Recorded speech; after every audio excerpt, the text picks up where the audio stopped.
Kata Gus Baha, jawaban yang cerdas. Anda itu pelajaran yang Anda pelajari di universitas Anda, mahasiswa S3 itu pelajaran sanawiyah di pondok-pondok pesantren kami. Jadi A'udzu billahi minasy syaithanir rajim. Laqad ja'akum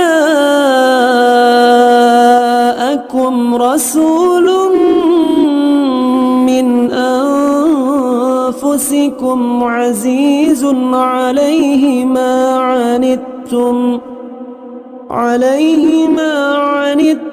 harisun 'alaikum bil mu'minina raufur rahim. jadi NU enak. Kenapa ada orang sampai ada yang bertanya pada Gus Baha, dosen ke Gus Baha nanya, Gus, Anda itu alim luar biasa, tapi kenapa Anda masih jadi NU saja, katanya begitu. Dia pikir jadi NU itu goblok katanya. Kata Gus Baha, jawaban yang cerdas. Anda itu pelajaran yang Anda pelajari di universitas Anda, mahasiswa S3 itu pelajaran sanawiyah di pondok-pondok pesantren kami. Jadi kata Gus Baha, jawaban yang cerdas. Anda itu pelajaran yang Anda pelajari di universitas Anda, mahasiswa S3 itu pelajaran sanawiyah di pondok-pondok pesantren kami.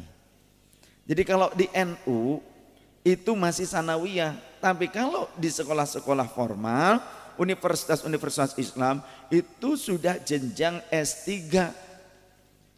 Kalau jenjang S3 sedangkan di pondok itu masih sanawiyah, lantas pelajaran aliyahnya di pondok pesantren, kalau di universitas itu tingkatan apa?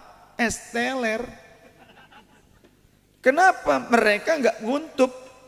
Sehingga banyak orang sekarang mendadak jadi ulama, duduk pada sebuah jabatan di Majelis Ulama Pusat. Keren gak? Keren gak? Keren gak? Keren, tapi baru belajar nasrif, kafaro yukafiru kufron. Masalah kufur, kafir gak paham maknanya, tapi sudah dianggap dokter. Jemaah yang dirahmati Allah Subhanahu wa ta'ala, bersyukur kita masih senang berkumpul dengan para ulama kita. Kalau kita sudah tidak mau berkumpul dengan para ulama Ahlus Sunnah wal Jamaah, bisa-bisa kita sudah melepaskan agama ini. Laulal ulama, andaikan bukan karena wasilah para ulama, lakanan nas, maka manusia itu akan seperti kalbahaim, seperti hewan-hewan. Bahkan di dalam riwayat yang lainnya, bagaikan serigala-serigala yang saling memakan satu sama lain. Tidak setiap orang yang berpakaian ulama lantas masuk ke dalam kategori ulama. Tidak setiap orang yang pandai bicara lantas dikategorikan ulama. Tidak setiap orang yang hafal Quran lantas dikategorikan ulama. Tidak setiap orang yang menggadang-gadang dirinya seperti ulama atau sebagai ulama itu dikategorikan secara hakikiyah sebagai ulama. Tidak langsung secara mutlak seperti itu. Karena orang yang hafal Quran sekalipun ternyata terbagi menjadi 3 kategori. Tsumma awrathnal kitaba alladzina astafaina min ibadina faminhum zalimun li nafsihi wa minhum muqtasid wa minhum sabiqun bil khairati bi idznillah. Al-ayah wallahu wa rasuluhu a'lam bi muradi wa makna. Telah kami wariskan Al-Quran ini atau kitab suci kepada sebagian daripada hamba-hamba kami yang terpilih, tapi terbagi menjadi 3 kategori. Yang pertama, faminhum zalimun li nafsi, mereka hafal Quran tapi meninggalkan substansinya Al-Quran. Jadi hanya hafalan, hanya casing, hanya lafziyahnya Al-Quran saja. Yang kedua, wa minhum muqtasid, ada orang hafal Quran tapi separuh daripada isi kandungan Al-Quran diterima, separuhnya lagi diingkari.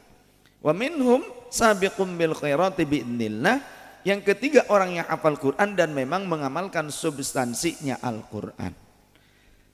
Jadi tidak semuanya masuk ke dalam kategori ulama yang hak walaupun hafal Al-Quran. Maka penting bagi kita jangan hanya menitipkan anak-anak kita kepada guru-guru yang hanya mengajarkan hafalan Qur'annya saja tanpa mengajarkan substansinya Al-Quran.